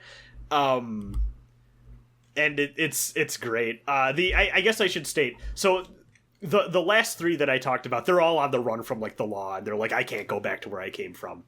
The first guy is just a contract killer who shows up to kill an old German Nazi guy who's hiding out. And he's like, well, he was supposed to be your fourth driver. I think I'm your fourth driver now. I see. And there's reason to believe he might be there to kill one of the other three. Like, he may have been paid to like take out one of them. And there's like it's like this uneasy tension of like, is that guy gonna fucking shoot one of us like at any moment? It rolls. But yeah, a phenomenal movie. Friedkin did have like an interview that I watched that's like pretty long, where he talks about how like every time he, like towards the end of his life, every time he went back and watched one of his old films, he was like, oh, there's shit about this I would change, right? I wouldn't do it like that now. And he's like, Sorcerer is the one movie where he's like, I watch it and I'm like, no, this is perfect. And I agree, like, just an incredible movie. Everyone should see the scene where just like, he can't be any older than like early 20s, like Palestinian fighter, and this old French baker man who is like, fuck, like my wife at home's probably pissed off, are just shooting the shit in the truck, being like, isn't it crazy? We're delivering dynamite in the middle of the rainforest. This fucking sucks. It's great. Great movie. Nice. I also watched. I think I may have heard about this movie in recent weeks, so I should check it out. Before I've been sitting on this for so long.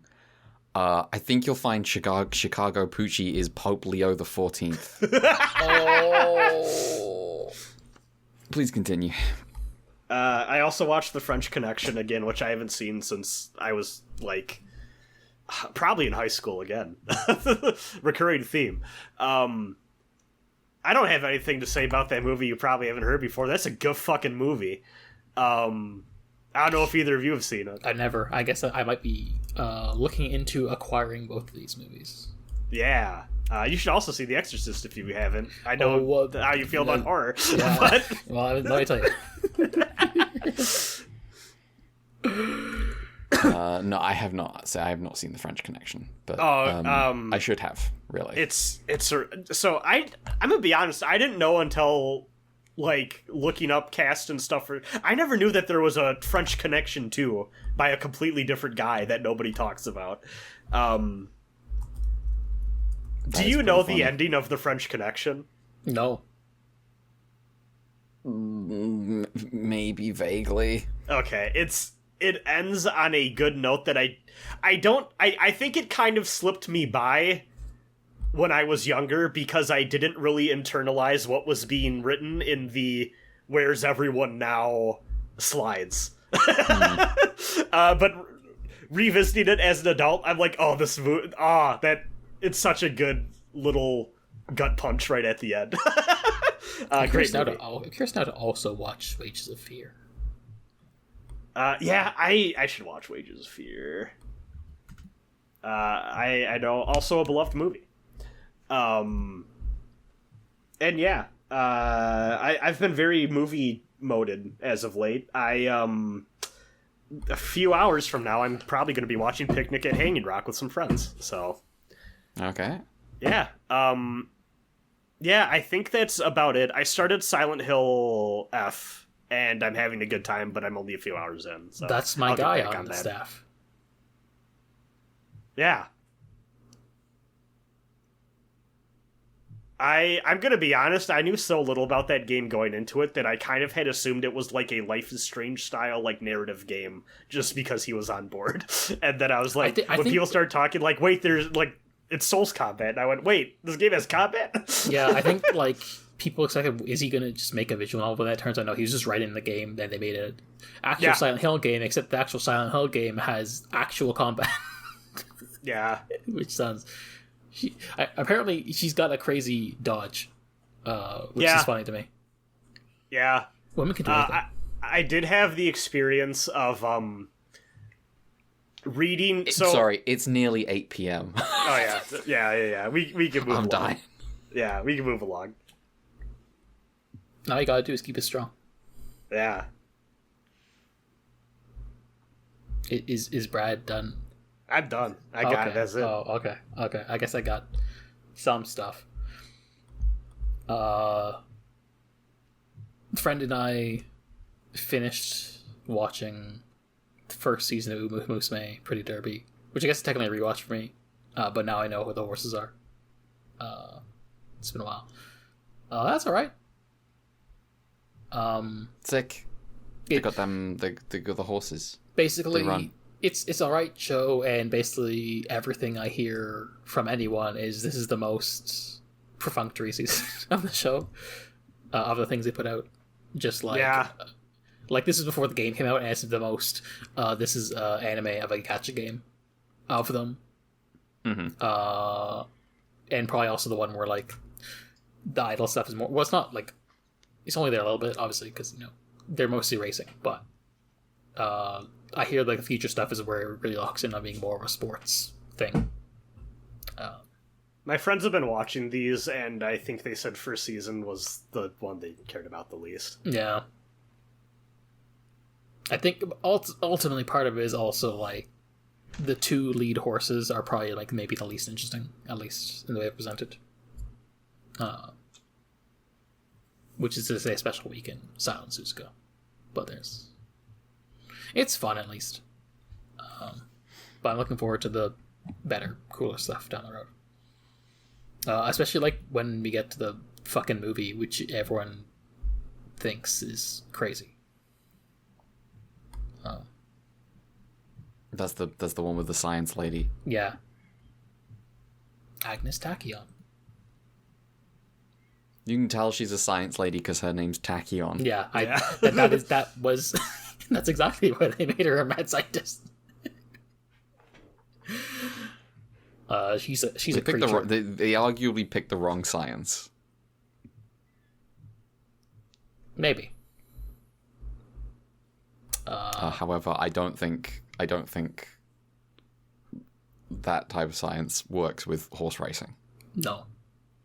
Anyway, I've also watched 2 films. Technically 3, but I don't need to talk about. One will be more of an addendum to the other one. First, I watched Night of the Galactic Railroad, the 1980s anime movie. Night of the Galactic Railroad. This is a movie that I'm entirely familiar with because of the poster and nothing else. Yeah. I know there's an adaptation of a classic children's novel, and it's a thing that is referenced significantly in Penguin Drum, and I was like, I'm gonna rewatch. Like I also watched, by the way, the Penguin Drum recap movies, and like I don't need to talk about that. But like that's an interesting way to revisit Penguin Drum because of Ghost Actors. But anyway, that's a movie that gets referenced heavily in Penguin Drum, and also another thing I'm going to talk about later. And so I was like, okay, I'm just going to like watch this movie for the cultural context, and it's a pretty chill vibes movie that also gets kind of like more philosophical and depressing by the end. But it's very They got pretty. a red and blue cat. Yeah, it's about red and blue cat. It's like Giovanni and Campanello. Giovanni's a blue cat who's like his dad is away, and his classmates all tease him, and Campanello's his only friend. And like, also his mom is sick, and he basically has to like do odd jobs at the print factory, go get groceries and stuff like that.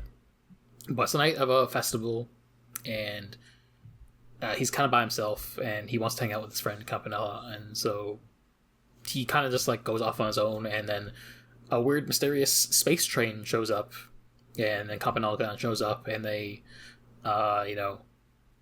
kind of go to see where all as like the train goes to all these places in the stars, and get like vignettes of like a bunch of like different odd people, like a guy who catches heron and sells them as candies, or the people who were on the Titanic, and other strange things like that. And then I won't spoil the ending, but it's something. I've just looked up the dub cast for these cats. Veronica Taylor, aka Ash Ketchum, is Giovanni, and Crispin Freeman is Campanella. Anyway. Yeah. So that was nice. A very pretty looking movie, because guess what? It's an animated film in the 1980s. Shocker. Yeah. I'm not doing the thing Red is doing, but I've had a taste a little bit, just for my own reasons. Because I have watched another film. What film? Released the same year as Gundam, and another sci-fi film. Alien, the first one. Let's go. Oh, Alien rocks. Yeah. That movie's cool. Extremely slasher movie in space, but cool special effects, cool sets. It's cool stuff. You know Alien. They find the alien, the facehugger, kills everyone on the ship. Ridley's cool. Ash is a goddamn robot. Yeah. Yeah. It's covered in milk stuff. Hey, if you're listening to this and you wanted to watch Alien without knowing anything, fuck you. The thing that gets me about Alien is watching it and going like, it's really not obvious that Ridley's gonna be the only one who lives. Yeah. Yeah. I mean, it's hard for me to feel that when like I know Alien from Cultural Osmosis. Yeah. But it is fun how knowing the way things go in advance, because Cultural Osmosis is the degree to which she's like, well, they should have just listened to her from the beginning, because she was just right about everything. Yes.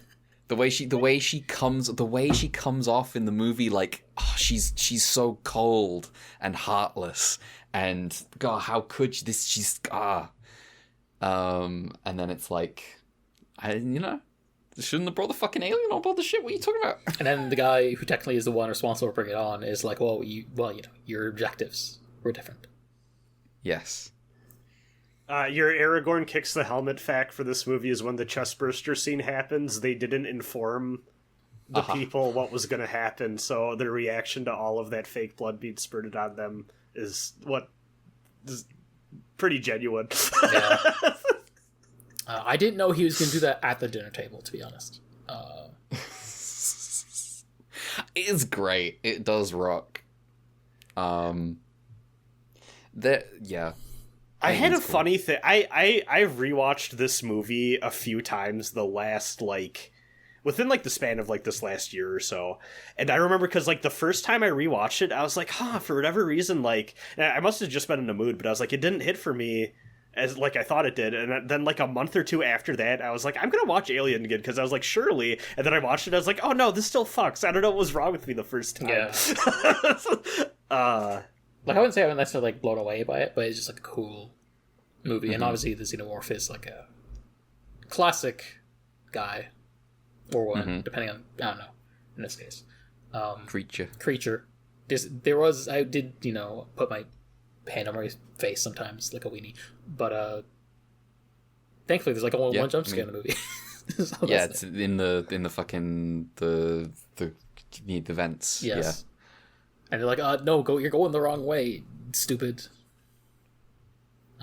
Man, that's such a good one because he just loses his cool.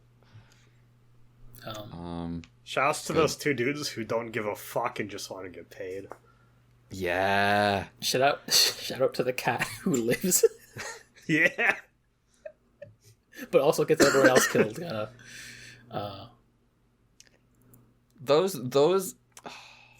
Those two guys are great because like everyone is clearly so annoyed that they keep bringing up that they're not paid as much as everyone else. And when I was younger, I was like, these guys are being so annoying. And then at some point, I watched the movie again. And I was like, hell yeah, brother! Yeah. you gotta get paid. You're clearly, you're hard workers. I love because I was watching this with a friend and we were talking about like how trying to imagine futuristic technology in the past and the things that carry Yes. over. I love the transparent key cards just being pulled out and stuck in the wall. I love it. It's cool. It's great. Lots of cool set design. I love the Greebly ships. The self-destruct tubes that you gotta pull and twist and shit. I think it's funny. I think it's funny the computer is called Mother. Yes. I Another talked to Aragorn kick the helmet is they designed some great safety signs for Alien that you can look up and find. I'll just grab a fucking thing. These are just the classic things. Is this my third Ridley Scott movie? It might be. What was your first? What was your first? I don't remember if it was Blade Runner or Kingdom of Heaven, but it might have been Kingdom of Heaven. Well, it's one of the two. Did you know that according to Mr. Scott, 2 of the 3 movies you've watched take place in the same universe? Yeah. Wait, which ones? There is a period where Ridley Scott's like, yes, Blade Runner and Alien are clearly the same universe. Come on now, Ridley. Here's the thing. Come on now, Ridley. Here's the thing. Yeah. I feel like the Third Crusade did happen in the same universe as Blade Runner and Alien too. You know what? That is true. That is true. Man. Let's see. Alien, Blade Runner, Kingdom of Heaven. Oh yeah, I'm stupid. I've seen Prometheus in theaters way back when. Oh, you've already seen Prometheus? That's funny. It was one of those things where like my friend and I went to the theater because that's sometimes the thing you do. That ironically that also is, what happened to the Blade Runner sequel. I had this conversation with a friend recently. Prometheus is, I think, the one movie that is like tailor-made to be like, oh, you're not a CinemaSins guy, are you? Let's see how far we can push this until you become one. Until you become a CinemaSins guy. Because there's so much shit in that movie. I did. You think you wouldn't ding a movie? You think you're above that, do you? I forgot most of what happened in Prometheus, but I did have the moment as like a joke where like they get into like the big cockpit room and I'm like, hey, it's the place from Prometheus. Yeah. Yes. I think I'm due for a Prometheus rewatch because every time I revisit it, I'm like, well, so here's the thing. Prometheus got shooters, and I want to see the vision. I feel like people mostly like Alien Covenant mostly because of the villain, but I could be wrong about this. The thing about Prometheus is that unpleasant as the man is, what's his face is a very good actor. Yeah. What the fuck is his name? Fassbender? That's the one. There we go. Yeah. Who's also like the villain of Covenant. Yes. Yeah. That's why people like that one too. Mm-hmm.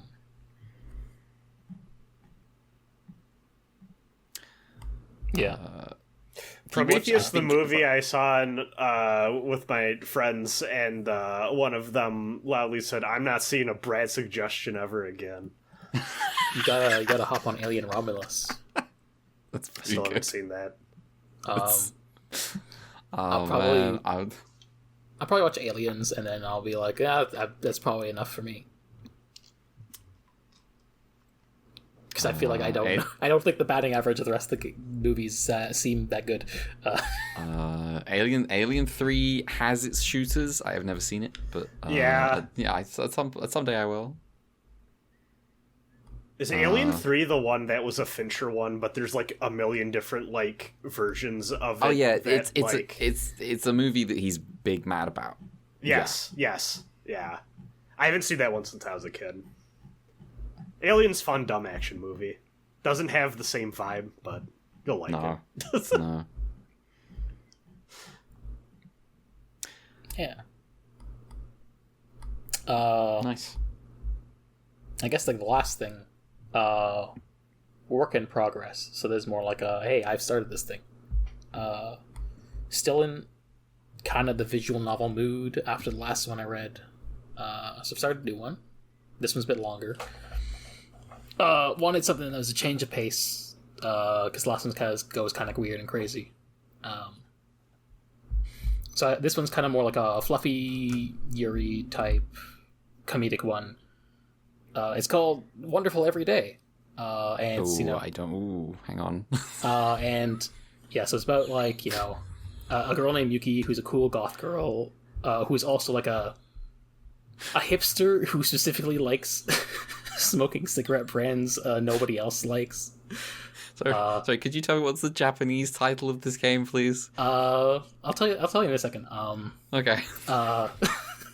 So anyway, yeah. So basically, Yuki is like meets this very strange girl who's trying to like find something with the summer triangle and stuff, and kind of gets roped into what I could basically call like a Yuri sex comedy, where like the strange girl and her two childhood friends who are twins basically force their way into her house, and they have like comedic adventures and ecchi times, and there's inklings of things maybe in the future. There's like a shout out to the reference to the Galactic Railroad I mentioned. There's a really weird amusement park ride, but lots of Yuri hijinks. And then chapter 2 starts, and Yuki encounters the mysterious girl for the first time before she's absconded with like 2 other people. And then Yuki goes to school and finds out the mysterious girl named Zakuro has jumped off a building, and then someone in their class named Takuchi is starting a cult or something. The date July 20th comes up, and maybe the end sky is coming. Anyway, the Japanese title is Subarashiki Hibi, or Subahibi for short. Mm-hmm. So this is the 2010... This is the kind of rerun on some of the ideas from Sui no Sora. Yeah, and it reruns on the characters exactly by name. Because you got... Yuki is sort of like a reimagining of Yukito, except as a girl now. So he's cool. She's cooler. But also you have 2 twins, the Wakatsuki sisters, named after the girls from Lucky Star for some reason. That's funny. Who are like in a Kotomi stand-in. Takuchi and Ayana are just here. And as now critically, these sisters, are they named after the sisters from Lucky Star, or are they named after the sister that matters and the blue girl from Lucky Star? No, the sisters themselves. Okay. It's Kagami and Tsugasa. I was briefly hit by this idea that they had either made the purple girl and the blue girl sisters, or they had just taken the sisters from Lucky Star.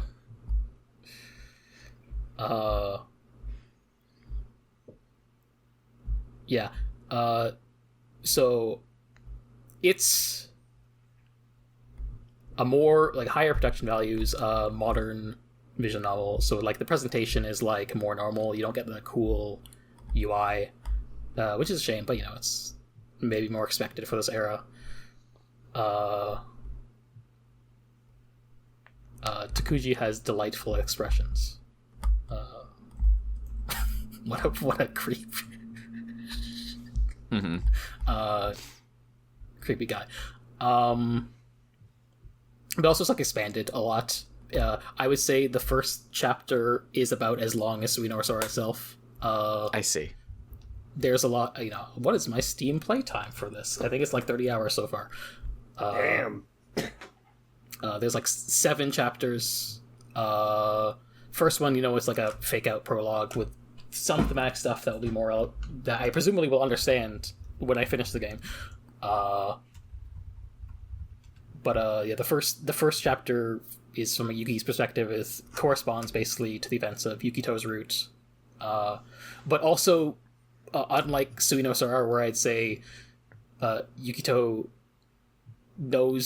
is not crazy, and so is kind of like a reliable narrator, this is maybe less true of Yuki, and that's part of like the broader mystery of the game, where she is maybe not seeing things as real as she would expect. And then chapter 2, which not the chapter 2, the next one is the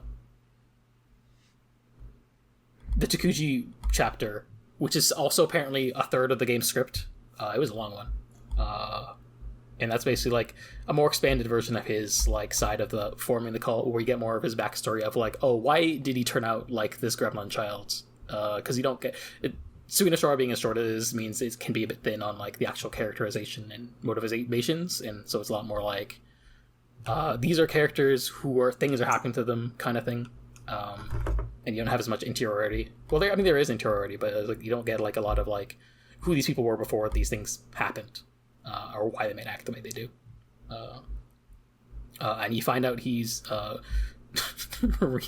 watches too much anime and reads too much eroge. And it's interesting, and also hard to read because the content warnings apply just as much, but it's also pretty compelling. And I've basically been reading a lot of it and not doing much else. So, but yeah, I've read maybe half the game ? At this point, because there's like how much is left? There's like 4 more chapters, I think. But like they're shorter, significantly so. And like I know the next one's the Zakuro chapter, but then after that's like fully original stuff featuring new characters who have not been in the original game. So I'm interested in seeing where things go, because there's a lot of like, oh, I've read the scene before, but also there's a lot of like recontextualization as things are different too. So it's interesting. It's not like exactly the same. It's an interesting experience. That I've enjoyed. I don't want to get into it too much because Red still has to read Suino Sora as well, so I can't. I do need to read Suino Sora. I might stop there and not read Super Hibi. Yeah, we will see. It's like a little. It's like I'm like looking at how long to beat. And I'm like, it's a long one. I'm not expecting anything. Yeah. Also, Yuki is cool as fuck. Check out her cool goth dress. Let me check. This is cool. Yeah. Boy, yeah, that's me. Sick. I have a question. Yes. How many emails do we have? I know we've got the one. We have the Mothra fanmade one. Okay. That is probably a long one about Leia, right? Yes. Can I make a request? Do you want to push I was off also going to request the same thing because I'm starving. Yeah, Can we save that email for next week? I think that's acceptable. 8:15. Yeah.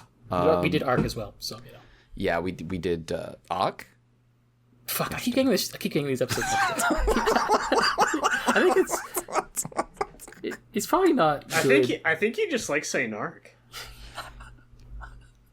I do like saying that as my bit.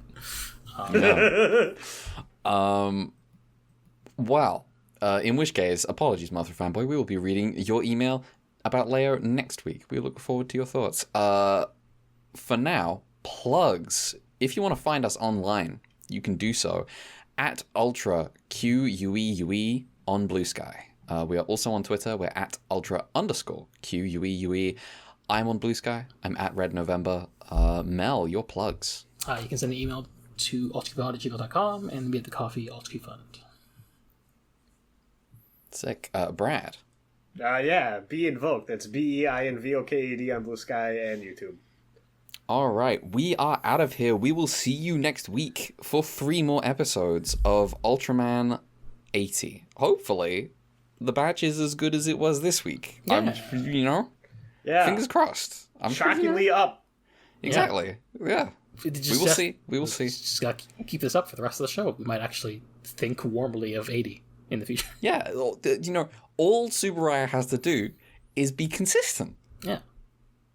And they've showed us so many times that they're really capable of that. Goodbye, everyone. We'll see you next week. Goodbye. Later. Let's go UGM UGM この星は美しい星誰もが愛する青い星この星を守るのが我らの使命波輝し物が来る